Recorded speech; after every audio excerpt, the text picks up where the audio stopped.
தெனன இனிக்கும் திருவருட்கடலே, தெள்ளிய அமுதமே சிவமே, வானென நிற்கும் தெய்வமே முல்லை வாயில் வாழ் மாசிலாமணியே, உனென நின்ற உணர்விலேன் எனினும் உந்திரு கோயில் வந்தடைந்தால் எனக் கேளாதிருந்தனை ஐயா, இது நின் திருவருட் இயல்போ.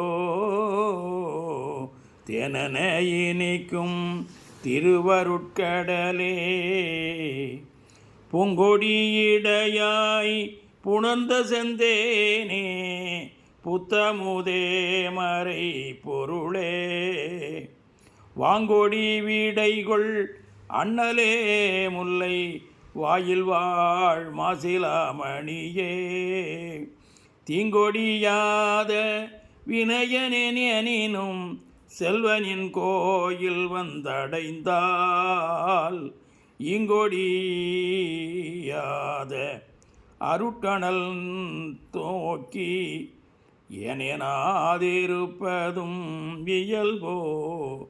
தெனன இனிக்கும் திருவருட்கடலே, தெள்ளிய அமுதமே சிவமே.